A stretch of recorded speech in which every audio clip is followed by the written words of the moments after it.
Good evening and welcome. My name is Sarah Shabbat. For those of you that don't know me, and for those of you that are joining us for the first time, welcome. This is our Candy Crew team training. We do this every Monday night.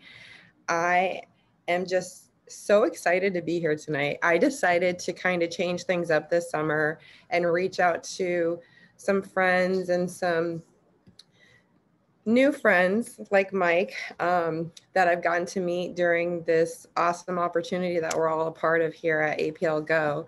And I really want to highlight some people that have been either in the industry for some time and have some more experience than us, or have really proven themselves to kind of be that rock star. And for those of you that don't know Mike Healy has more than 20 years of experience. He is a seven-figure earner in the network marketing industry, and he's known as a highly skilled recruiter. Mike has built massive teams and tens of thousands of multiple times, as well as personally enrolling more than 2,000 people, you guys. 2,000 personal enrollments. Can you imagine? That's really impressive. So over the last 11 years, Mike has become an internet and marketing expert, helping people and businesses quickly grow their brands and community in record time. So thank you so much, Mike, for being here tonight. I am really excited. And as I said before we hit record, I have a number of questions that I've written down here, but before I get into it, I just want to give you a chance to say hello to everybody and just. Yeah, absolutely. Thank you so much for having me on here. I appreciate it. It's truly an honor to be on here, and I would be more than happy to do it for you. Oh, thank you so much. So I know a lot of people have seen your success, but if you don't mind, can you share with me about the struggles? Yeah, so let me go way back in time and give everybody even a little more. I'll condense 20 years of time, experience into as short a window as I can.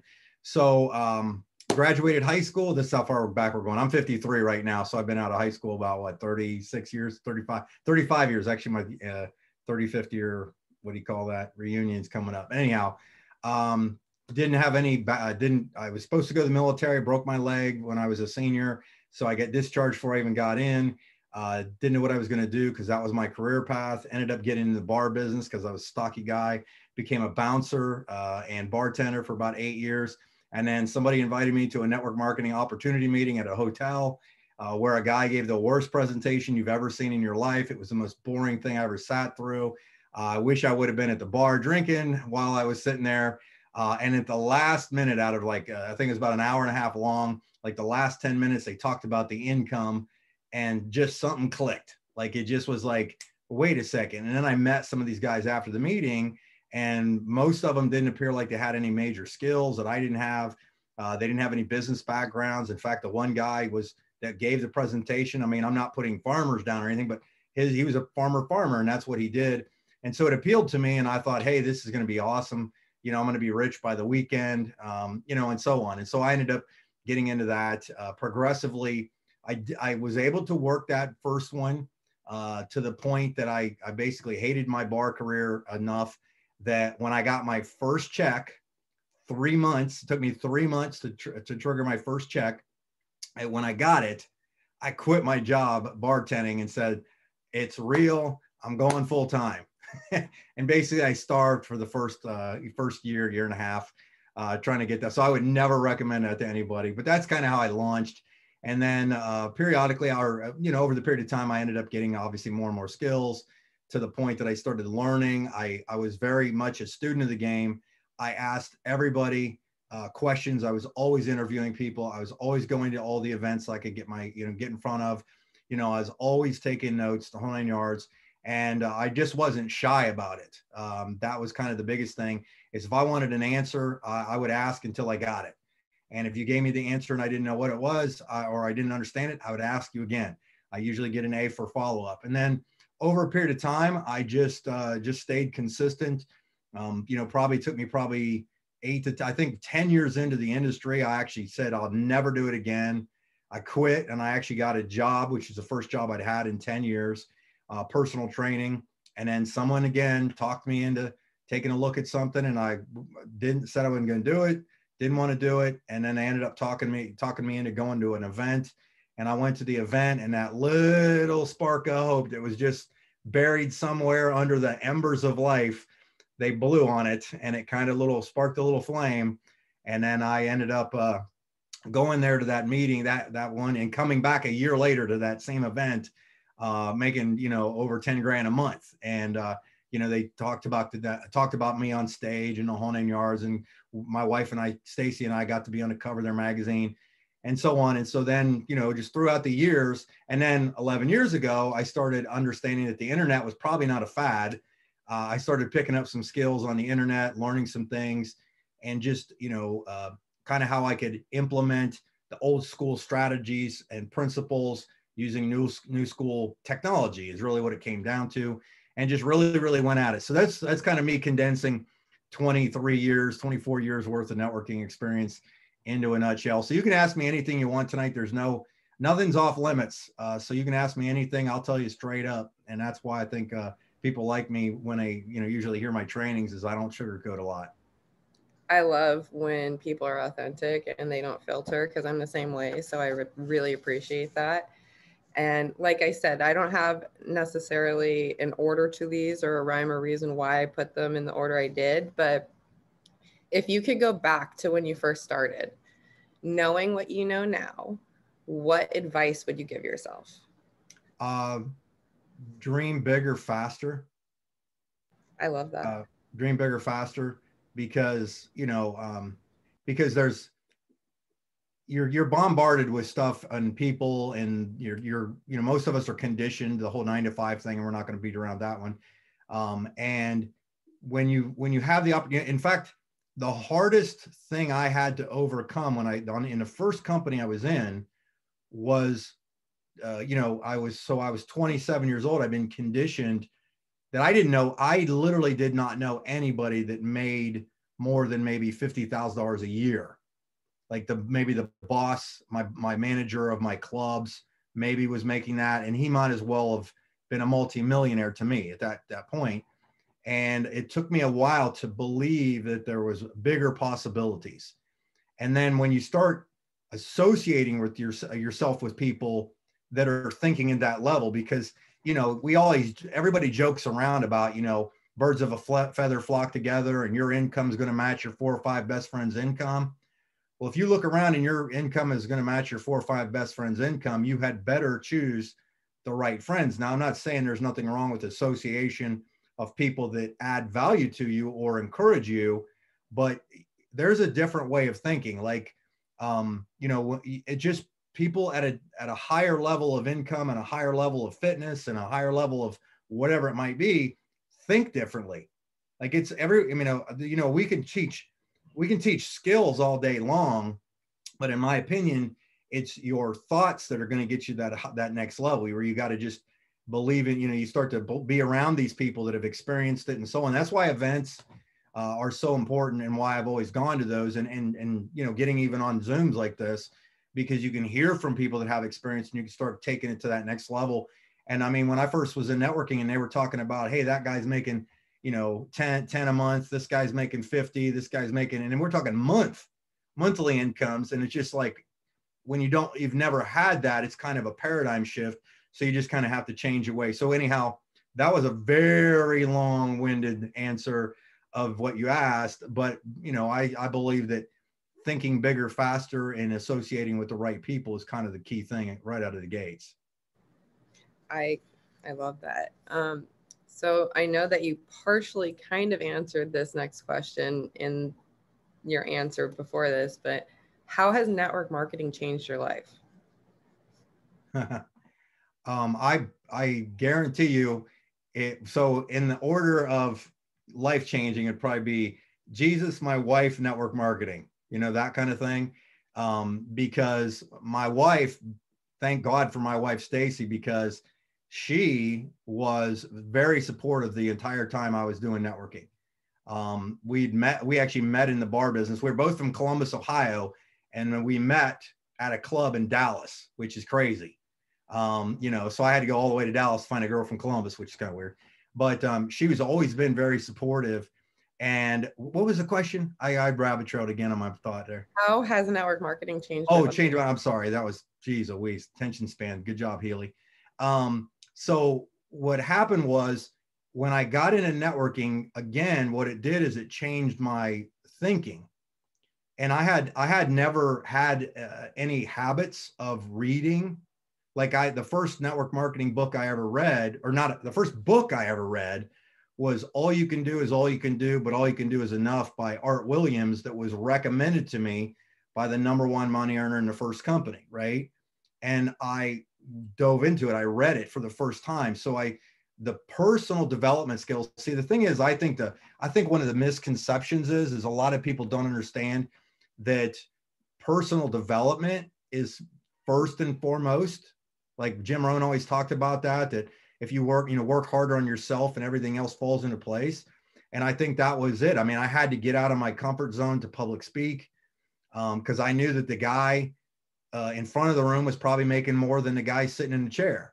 And so I was like, well, I got to figure out how to get in front of the room. And I was terrified to do it, right? But you're not terrified to do it because you just make up these things in your mind. It's not as bad as you think it is. And I remember the first time I would get up, and when to get out of the nerves and stuff, as soon as I would walk up, I'd say, well, hey, my name's Mike Healy. I'd like to thank everybody who's coming. First off, I'm not a professional speaker, so if this is a terrible presentation, I apologize ahead of time.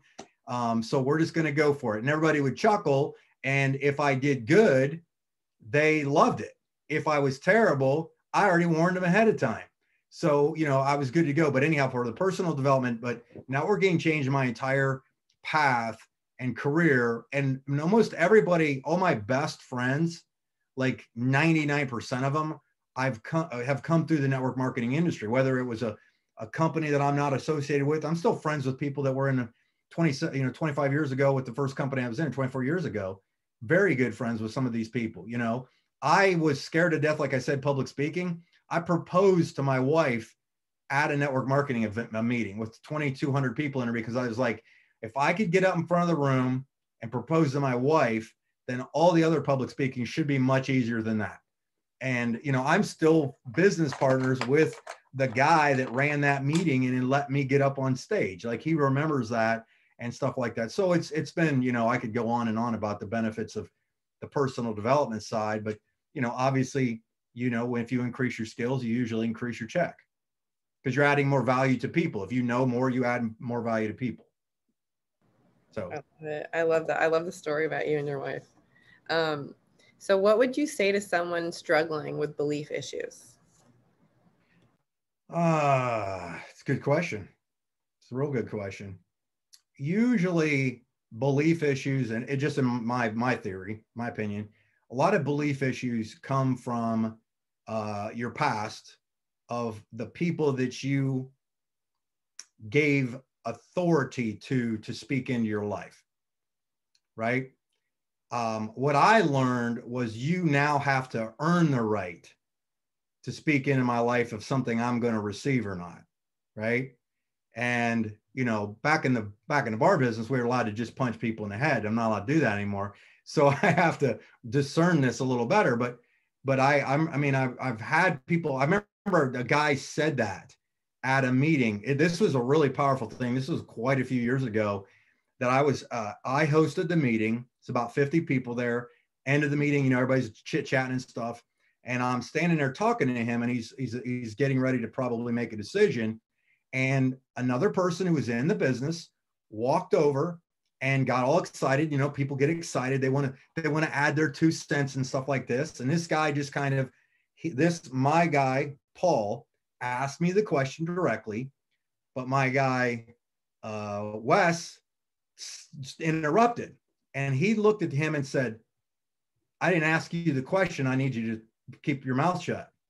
And I was like, holy crap, that was pretty strong, right?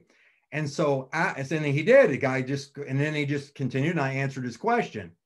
And then afterwards, I called him. I'm like, hey, that was pretty brutal. He says, listen, that guy did not earn the right to talk to me yet and speak into my life about something. Now, I know there's a kind of a strange, bold thing, but it just really resonated with me in the fact that in most cases, people are giving authority to people that shouldn't have, of what they, who they think they are or what they are and stuff like that. And one of my mentors, he used to say, he said, never take financial advice from somebody you don't want to be like financially.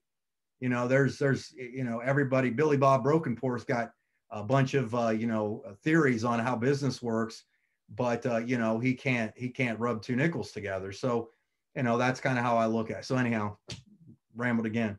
I'm just going to keep rambling. It'll be all right. Somebody will decipher this. I love it. If you haven't noticed the chat, everybody's loving it. So just keep rambling if that's okay, what I'll they just love. ramble. So how do you manage the ups and downs of network marketing? Another awesome, great question. Okay, so here's what you do is you have to kind of emotionally detach yourself from the results and get more process focused. Okay, let me expand upon this one. And if I say I forgot the question, just remember, have it handy. But the problem I see with a lot of people is they're so emotional that when they have a down day, if we're on a scale of 1 to 10, they're at a 2. Like we're literally ready to, make a grave for them. But then somebody joins their business and they're at a 9, right? Well, then that person didn't come to the meeting, they said, and they're at a 3. And they go like this, like they're like up and down and up and down. And that can be a very, very exhausting for a person. So what I had to learn how to do was, if we got a scale of 1 to 10 here, instead of going from here to here to here to here and looking like a crypto thing, I go like this. I don't get too excited and I don't get too down. And I've learned to kind of manage that, right? And then let me go back to what I said about the process. A long time ago, what changed everything for me was that I started really studying the numbers game of this business and networking, right? And like, yes, I've sponsored over 2,000 directs in my career, but what I learned were some of the key things was I could make up it. Jim Rohn says this on how to, build a network marketing business. I make up in numbers what I lack in skill. So I might not be a super team leader or very patient with people, and I don't like to chase people. I'm more of a hunter type personality. I mean, I'm definitely a Ruby or a Red or what do you call that? And then what I do is I tried to stay more focused and more excited about the process, because the process will get me the outcome. Whereas most people are only focused on, now you got to keep the outcome in front of you. Like, I'm building a pool. Like I bought a new house and we're building a humongous pool. Like they may have the next Olympics in my pool, backyard pool. Kidding. But you know what I'm saying? It's going to be big. And that was something my wife and I had in our heads for a long time.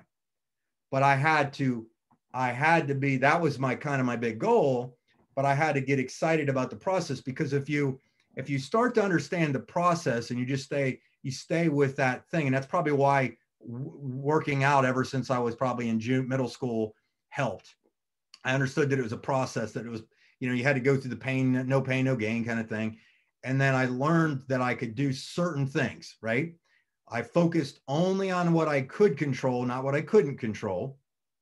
So I can't control whether someone says yes or no. The only thing I can control is if I introduce something to somebody, whether it's I gave them a sample, I invite them to a presentation, I texted them something through Rapid Funnel, whatever it is, right? And then I just learn how to eat an elephant one bite at a time. I mean, these are all cliches that have been around for a long time, but they're really, really important principle cliches. So I just learned, okay, what were my core tasks and how could I get good at those core tasks, like 2 or 3 things, right? Introduction, presentation, follow-up kind of thing, and then I had 5 steps that I did. I prospect, I contact, I present to them, I follow up, and I repeat the process. That's all I did, is 5 things. And because of that process, I have, in any company I've ever joined probably from the last 16, 17 years, I've never not sponsored 50 to 350 people personal. And I've never not made probably over 6 figures annually, worst case, because I understood that it was a process regardless of the product, service, or opportunity. Because there's people are different, you know, people are people, right? Like people always say, well, people in my hometown are different. Well, somebody in your hometown can come right to my hometown with more enthusiasm and sign up the guy, my neighbor. You know what I'm saying? So it's just people are people. And so I understood that. So by staying process focused and knowing that if I gave out a handful of samples, somebody's going to probably say, yeah, this makes sense. Because I really believe I'm not an idiot. So, and I looked at it and, you know, having a decent business mind at this point, and I evaluated it and it looks like a good opportunity to me. I would then believe that if I weed through the people, the problem is people get hung up on the people that maybe it's not the right thing for them at the right time. And they start to do the killer bees, the badgering and begging. And then that drains them emotionally. Where me, I could forget I talked to somebody 48 hours ago, but I try to stay consistent. Right. And that's the kind of the mentality that I've had. And then you have an event and then you build for something, you know, so there's all these little strategies, but in overall, the simplicity of it is process focused, outcome happens. I love it. And, you know, I agree 100% because not just working out, but I think being an athlete, because you played sports, right? Mm-hmm.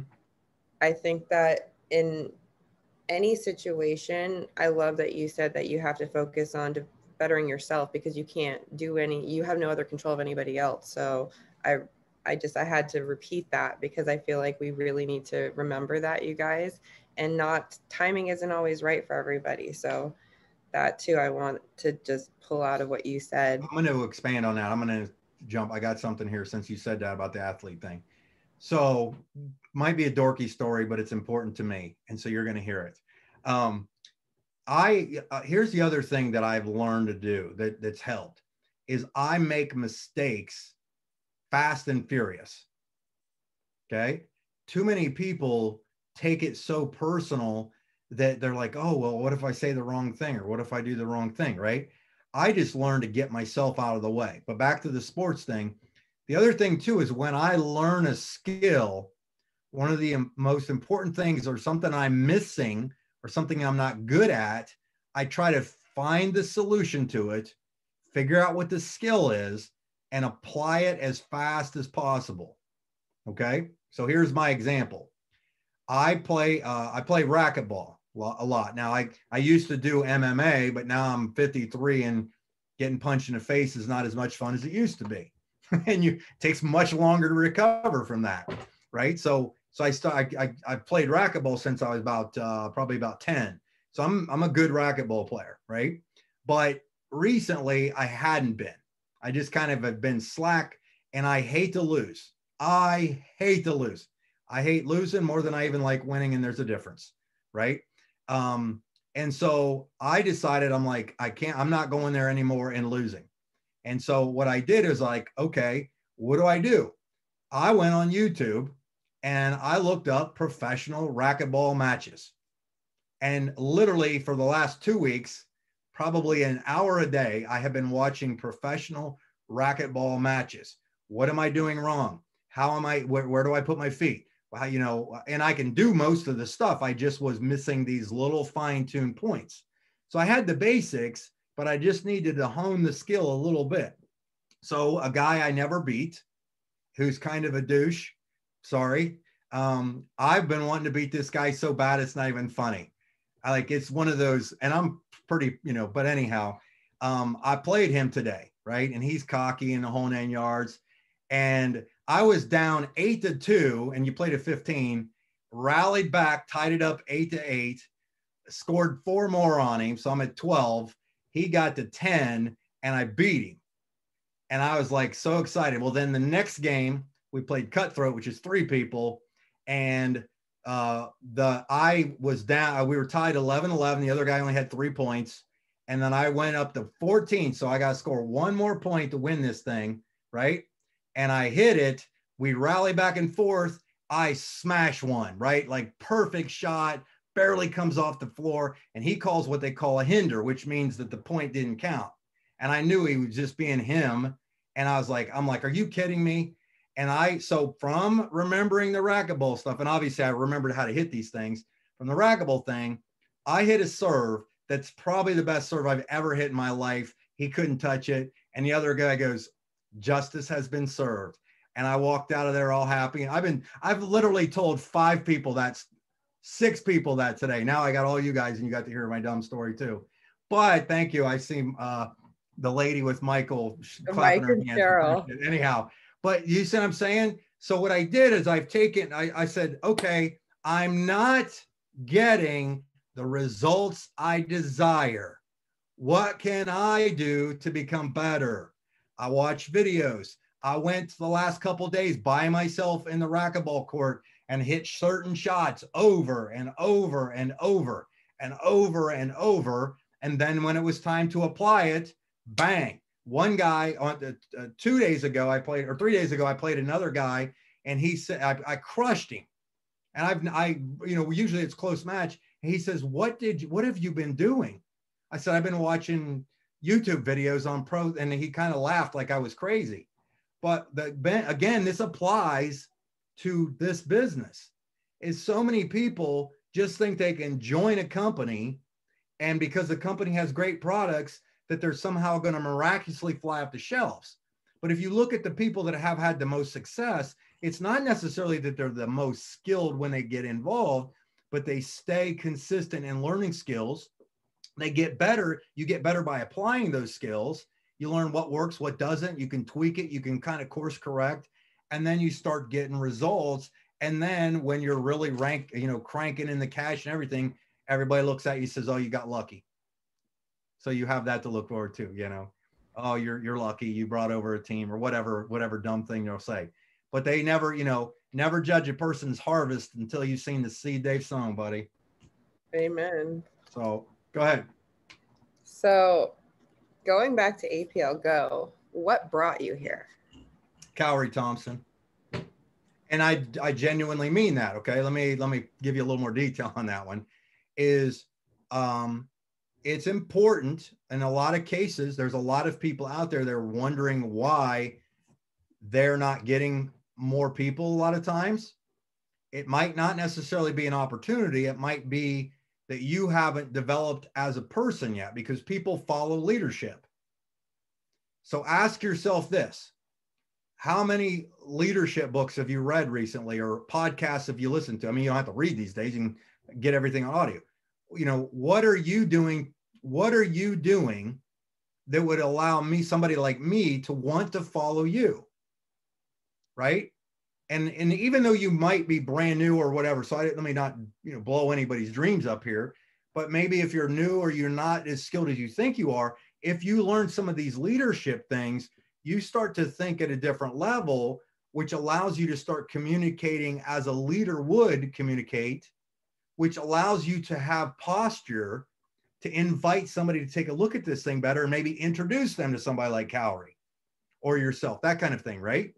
And so, but back to the Cowrie, I respected from the industry. We became friends. We were never really in, we met in a company. We were not in the same organizations 16 years ago, and just stayed friends throughout. And, and I respected Cowrie for what he had done. I really have never heard anybody say anything bad about him or anything like that. We always everybody can find anything about anybody, but I've always respected him and his wife, Jenny. And so when he made a phone call to me, I listened to Cowrie. I wanted to listen to what he had to say. So that's a lot of times too, is people don't understand that credibility and influence is a big thing, but you can earn that. You can get better. You can, not be a spaz, and you can just, you can learn the skills and how to communicate with people and how to ask questions. A lot of people just want to be heard, and most people just talk, right? I learned, actually that same company I was in with Cowrie, somebody on the beach, we were in Hawaii together, and some guy gave me the book Listening for Success, because I used to be guilty of that.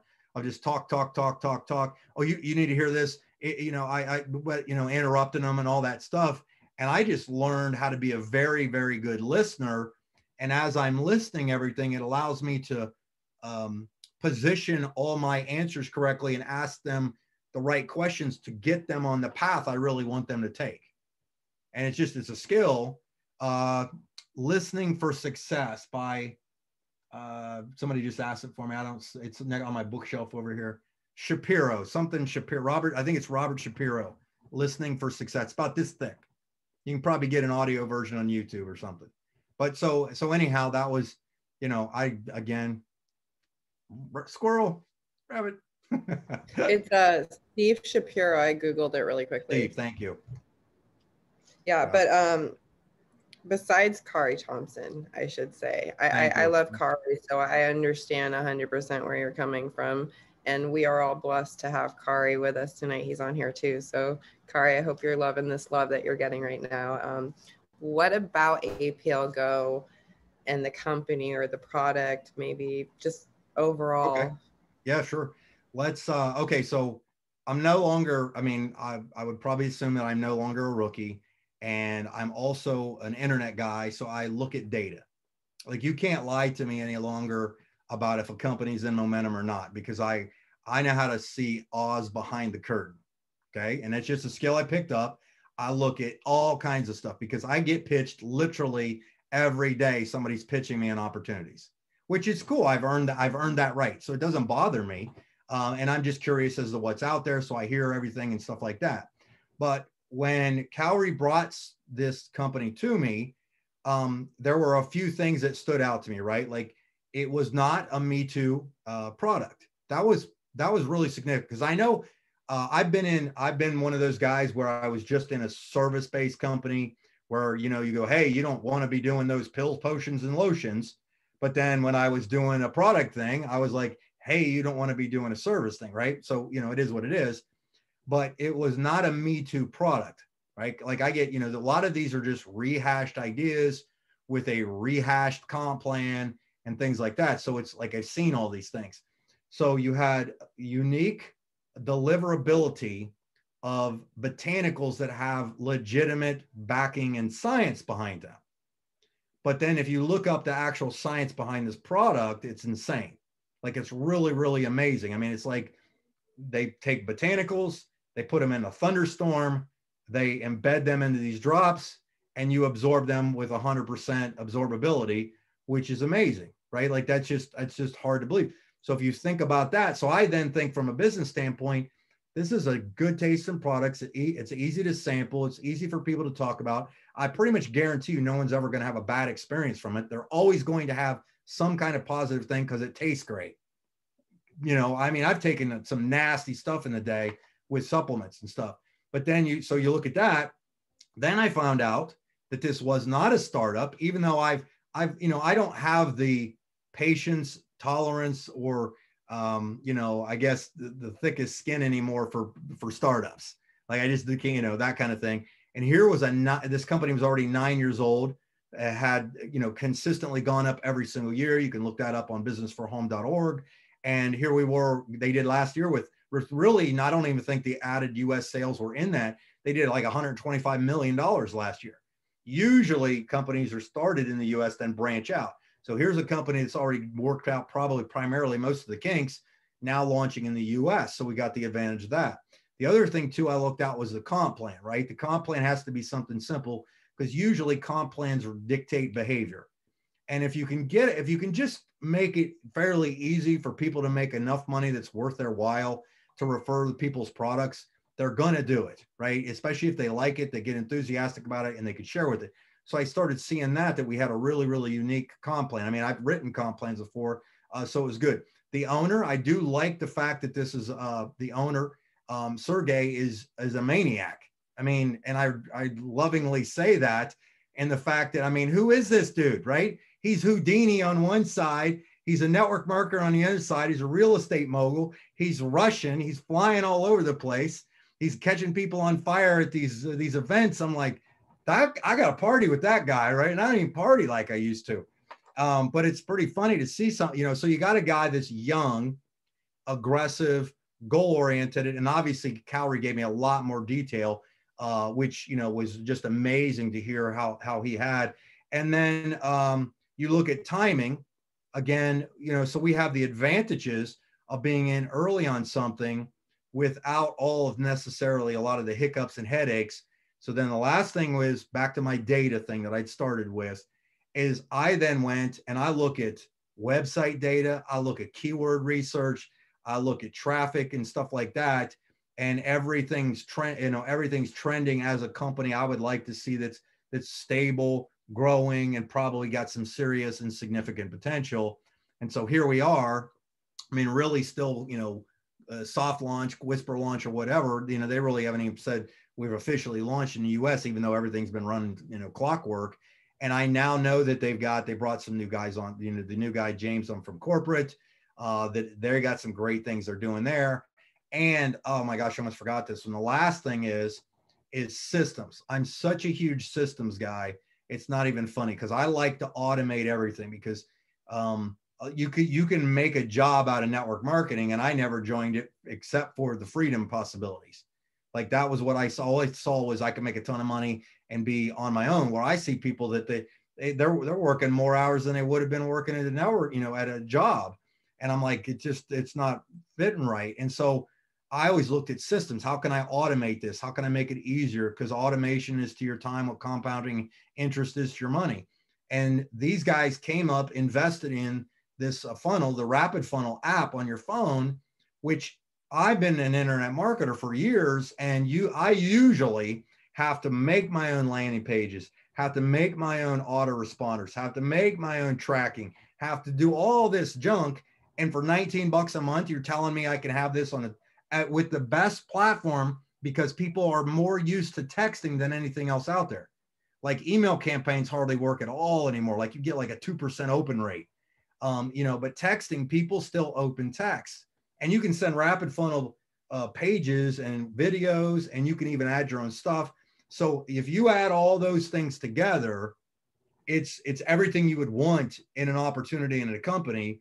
If you just, again, go back to learning the skills and you stay consistent, stay in the game long enough, you will find people that, even if you haven't, that you get a few people in that will find some people who will find some people, and all of a sudden organically, you're leveraged.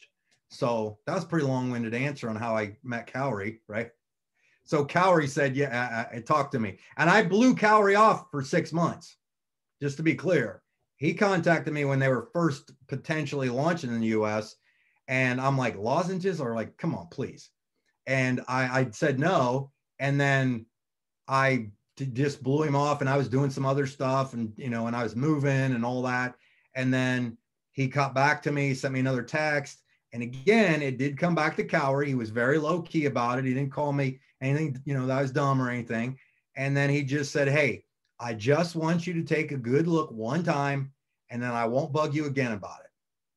And I'm like, okay, that's fair. I'm going to give you 1 hour tomorrow. And I literally said, I give you 1 hour. And I mean it when I say that to somebody. And he literally showed me the corporate presentation we all have access to. And he just told his story the whole way through that presentation.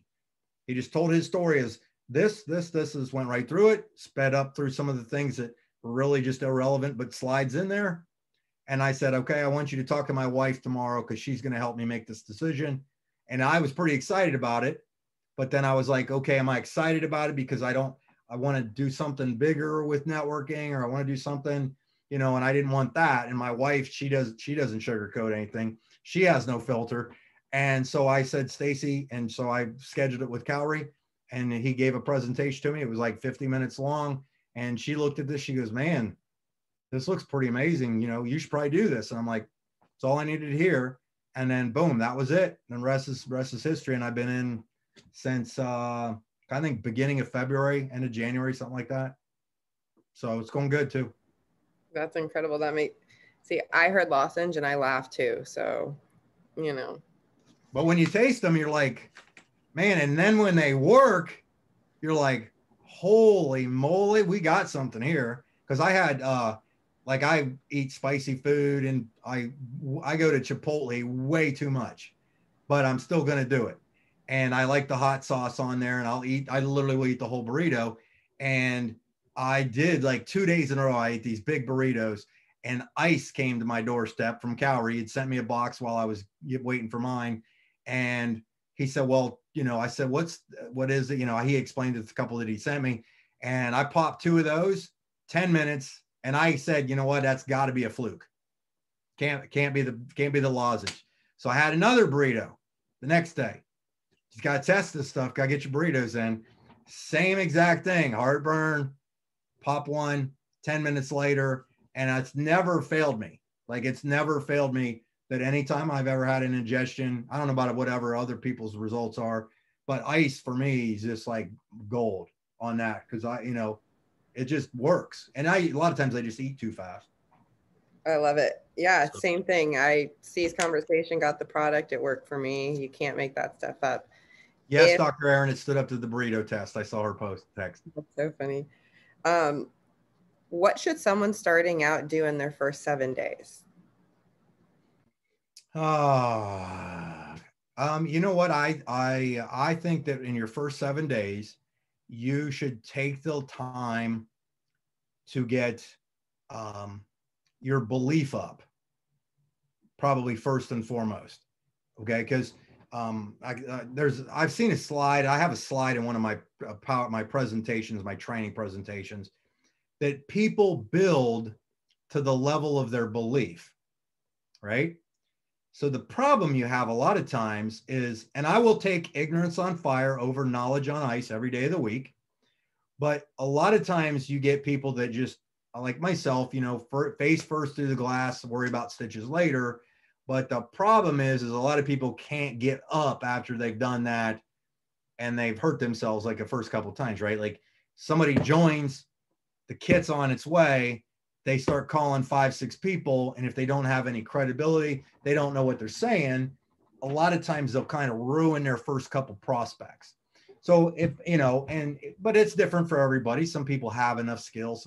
Some people have enough rapport with people that they can just do it. But even if you're still doing something, like, I'm not saying sit on your butt and do nothing, but I would say that during that 7 days is critical to get up to speed on a handful of things. Be confident in your company, like study a little bit about the company, confident in the product, right? Find out and get on as many presentations, webinars, Zoom trainings that you can.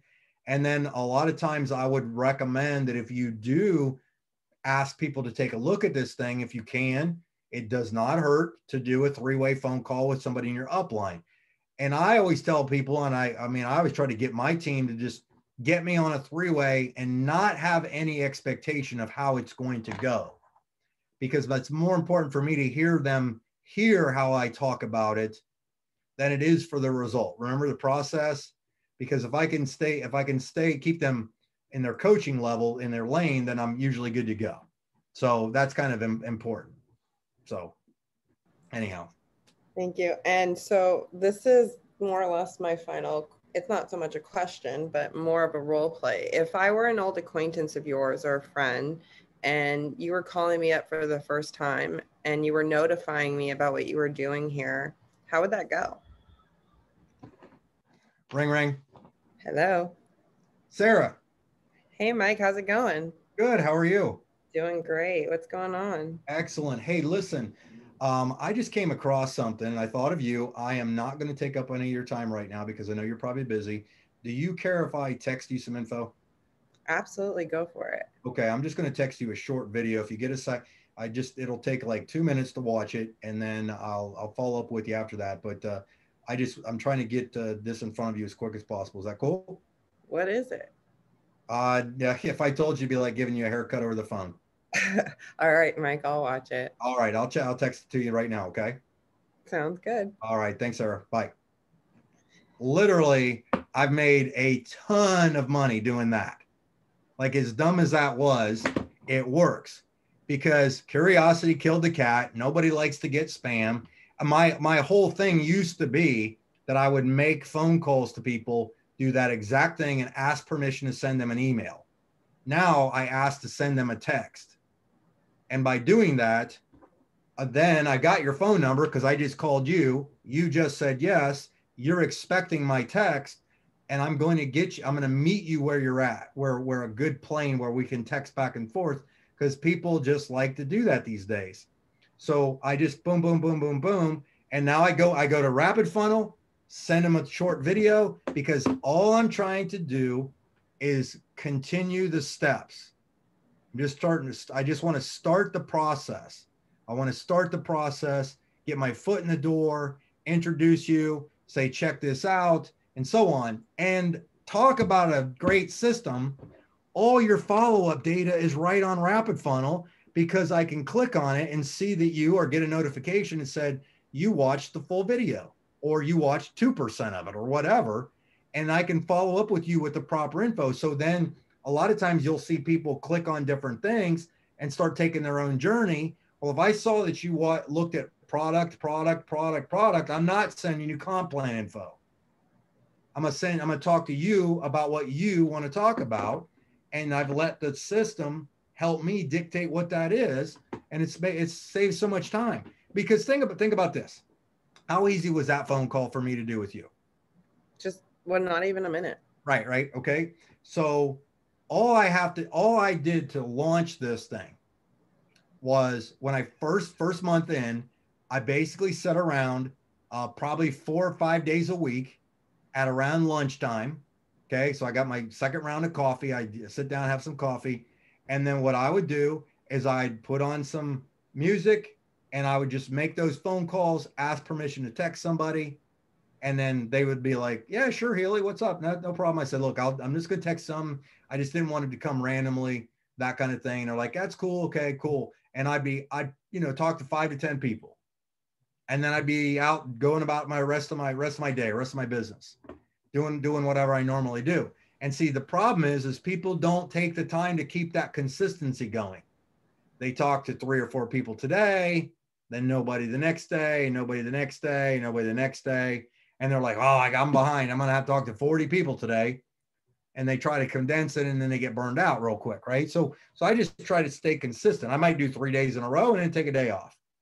But I've just, over a period of time, it's never failed. That if I just keep talking to people, somebody's going to go, this makes sense. Everybody, picture if you're at a party, and you're at a ballroom party, and there's lots of people walking around, and there's people walking around with trays of hors d'oeuvres. Have you ever had somebody come up with a tray of hors d'oeuvres, and let's say there's different waiters and waitresses that have different things on there. Some of those things they're going to bring up to you, you're going to go, no, thank you. And you're going to pass on it. Others, you're going to just sit there and snag 5, 6, 7 things off of there and just start popping them in your mouth, right? It's the same thing with this business. I learned to move, say less to more people. Say less to more people, be the messenger, not the message, be process focused, everything falls into place. And that's why I can continue to do a business. I don't get burned out like a lot of people. I don't have to quit every half hour, because I keep my little meter going in the 4 to 6 range, right? Just stay consistent. Oh, somebody got in and they bought they bought a 1 box of product. Awesome. That's fantastic. Hey, they got in, they bought a diamond pack. Awesome. That's fantastic. I don't know whether they're going to, be duds or studs, zeros or heroes. In fact, the very first network marketing training I ever went to, I drove 10 hours one way with a bunch of guys from Columbus to Atlanta, Georgia, to meet all these guys and hear this guy. And this one guy with a really heavy hillbilly accent said, you can't control how many tomatoes a tomato plant produces. You can only control how many tomato plants you plant. I still have those notes. And that was a life-changing philosophy to me, because I was like, that makes sense. And then I ended up meeting some people throughout my career that I asked what they had done differently. And most of them was they just recruited more people. They said less to more people. They became the messenger, not the message. And everything fell into place. And so I just adopted those things that, it makes it easier with this company, because we got good marketing. We got great products. It's easy to sample. You can get people. If you think about it, call somebody up, 10 seconds, on and off the phone. I don't know. I literally get them on and off the phone because I want them to be curious. I text them something. If I see that they're engaged, I say, hey, would you want a sample? If they haven't, moved any farther forward, yeah, I'll try a sample. I'll send them some, right? I send them some. Whether they get in or not, I can't control that. If they like it, great. If they don't, no big deal. And then I do that again, and I do that again, and I do that again. Oh my gosh, what a genius thing, right? And I sent somebody a sample a couple days ago. Totally forgot I sent them a sample. Totally forgot. Lady calls up, says, hey, I got your sample. I really love this thing, or I really love this. And I said, oh, awesome. She goes, I want to join. I'm like, sounds good to me. Any questions? No, I've watched some stuff you sent me. You got the text and stuff like that. I let the system do the work for me. Because the other thing too is I always try to push and promote systems, because if you end up building a big group, if you're the queen bee, is what I call it, the queen bee syndrome, not you, Sarah, but if you decide you're the queen bee and everybody has to come to you for all information, all training and stuff, it's cool at first and it builds your ego, but shortly you can't handle it. You can't handle the growth. You can't scale. Nobody can do what you do, that kind of thing. So that's why I try to put an emphasis on systems, because systems are the leverage that turn ordinary people into extraordinary performers. And that's why, and I can recruit people better by promoting and telling them that I have a system that does a lot of the heavy lifting for them, that gets them out of the way and allows the tools to do the work. And that's all. I could do an hour training on tools, on tools and systems and the significance of it. So anyhow. I love it. And that was really my final question. But before we open it up for a few minutes for questions, I wanted to ask you, and I know Dr. Aaron's on her too, so if she wants to unmute for a moment with you, I really love you guys to promote the Columbus event that's coming up and just take a second for that. Yeah, absolutely. So on July the 24th, which is literally the following Saturday, like I'm literally days away. Like I can't even believe it's already here. We're going to do basically a big team regional is what I call it, because I bought the domain a few years ago. So anybody in APL Go is in the team. We're all the team, right? Team regional, $5 a ticket. It's at the Embassy Suites Hotel right next to the airport. It's going to go from 10 a.m. to 3 p.m. I've got Dr. Aaron and Garth. I've got Cowrie coming. Obviously myself. I've got Dale Calvert, Michelle Stoneley, right? Stoneley. I've got Curry Russell. I've got some, and then I have I have quite a few people from my team and some other people. Then I'm going to have testimonies there and stuff like that. I interviewed Dr. Aaron. Hi, Dr. Aaron. I see you popped on here. You're going to be there, right? Absolutely. It's going to be rocking and rolling, isn't it? So good. You guys, everything you just shared tonight, like that will change your business. Can you imagine all day learning from absolute rock stars in the business and APL Go? It's going to be fantastic. I mean, if people go to an event like that, they might have a belief level of like 3, 4. They're kind of doing it. They're on there. They're fulfilling auto ship. But when you go there, your belief is what's going to set you on fire, because you're going to do it. And because your belief goes up, your ability to learn increases dramatically, which that gives you the skills to go out there and apply it. Am I speaking truth, Dr. Aaron? Who wants a big pool like Mike Healy? I do. Just do what he does. Right. Now, I'll tell you this too. Not everything is glam and glitz. I just paid cash for somebody up the street had a car and I needed a third vehicle, because I don't go around. I'm a homebody, and I paid $1,500 for a Toyota that has 246,000 miles on it. So I got a nice pool back there, but it's a nice good looking car. But I mean, think about that. I just was riding my bike and I go, hey, that's kind of a cool car. That'd get me to the gym if I need to, because my son's going to college. He's taking one of the cars and everything like that. That kind of thing. I got Lexus too, so we're good. But I just drove my bike by, said, hey, Stacy, like that car? We took it for a test ride, paid cash, out the door, here we go. So that stuff like that, when you have a business that starts to produce cash, can give you options, can give you things to do and make for a better life. Options. You get to design your life when you take control of it. And I love that we get to learn from you tonight. Thank you so much. I'm really jealous that I won't be able to join you guys in Ohio. So I hope that people share videos.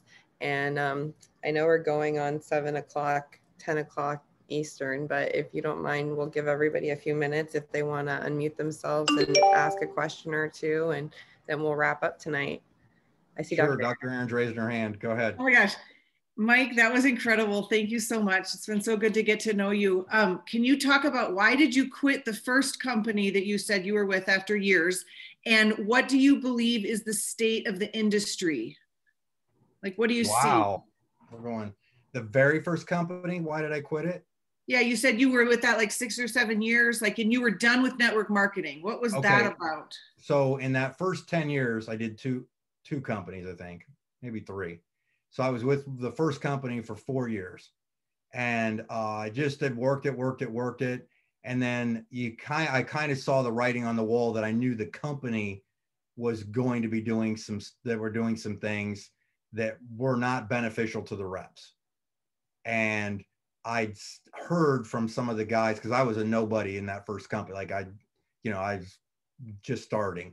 And some of the guys that I knew were kind of upper echelon guys started talking about what was happening with the company. They were going to go public.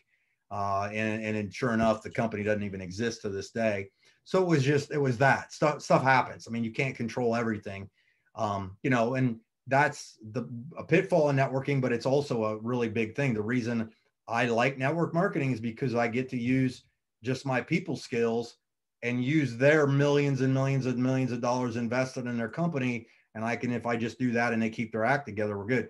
So that was kind of it. A lot of times that's most of the time why I've not been with a company before, is they may make some decisions that are not field oriented, right?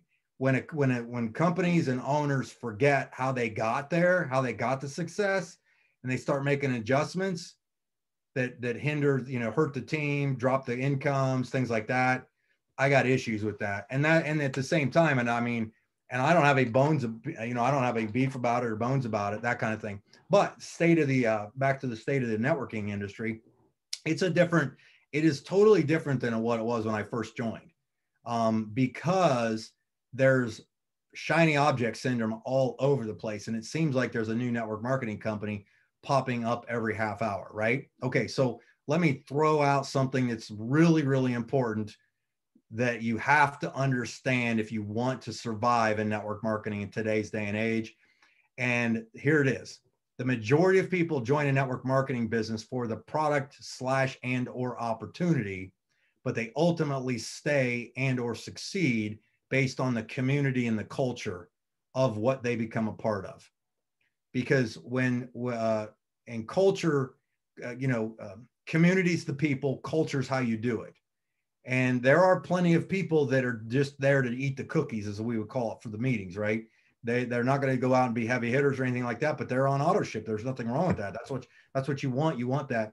But if you can create momentum in your team and your community and get a good culture going, people are more attracted in this day and age. In my opinion, that is the glue that keeps it together. So you have to have a good product and a good service, but ultimately it comes down to community, and the culture is what really will drive and sustain your business, in my opinion.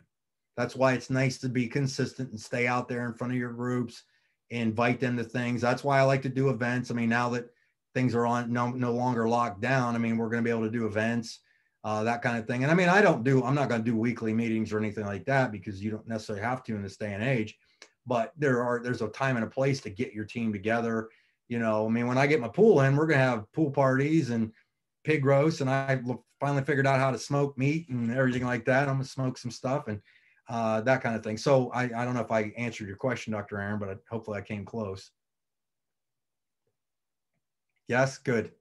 Does anybody else have a question? You're welcome to unmute and ask me. Sarah's probably can moderate it. Yeah, if anybody else has any other questions or comments, or else we'll wrap it up tonight. I know I see Mike's hand. Go ahead, Mike. Unmute yourself real quick and then ask your question. I really don't have a question. I thank you for your time and your testimony and so forth. But, you know, I think with the business being the way it is and the different types of people that we deal with on a daily basis, I think that, you know, today I just signed somebody up that I talked to maybe 7 months ago.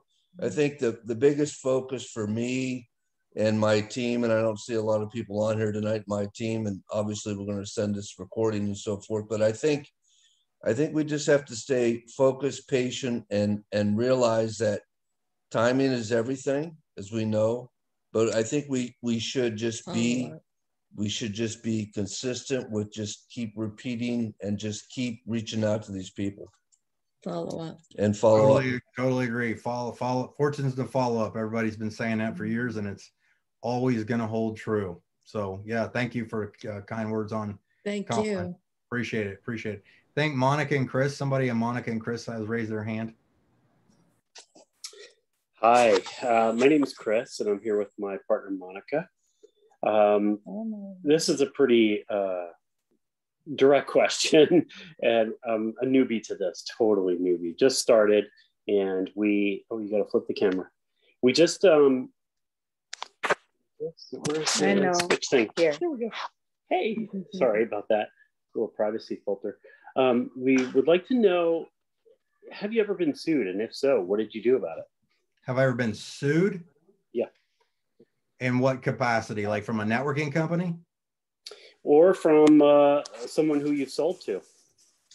No, I've never had any legal issues with any people that have ever brought anything or anything like that. I was terminated from a company once. Because I was one of their top earners, cover their magazine. I was threatened with $24 million worth of legal things and all that stuff. And after I'd looked at it and started asking around to some professionals, I realized, I kind of understood what the game was. In a lot of cases, companies, when they are threatened by leadership that maybe leaves or whatever, they a lot of times will put these things out there. It's not a joke, but I jokingly say it's like putting the dead body on the wall, you know, as an example. Like back in the Viking days, they would put the heads of the people they'd killed on a stake in front of the place, so that if you decided to do what they did, you could end up like this. And a lot of companies will do that, and they'll try to frivolously go that. And you got to remember too, lawyers get paid to keep something ongoing, right? So they're trying to keep their jobs. But the thing is, there's been laws recently passed, like recently in the last couple months, that are all into the distributor's favor. Like that these companies can't do what some of them have been doing and stuff. You're still always going to have companies that are just dumb. But I have, in all the years that I've been in, I've met thousands and thousands and thousands of people, and I've never heard of anybody being sued from a product standpoint, as far as a person giving somebody product ever. But I've had friends that have had legal issues with old companies they were with. And again, it just comes down to those companies know they got there because of those people, and they have influence, and people are probably going to leave to go to them. But the thing is if we're all independent reps and a company really doesn't have, if I sign an independent rep form and I'm a 1099 thing, there's, so anyhow, not to go into detail on that, because I'm not a legal guy.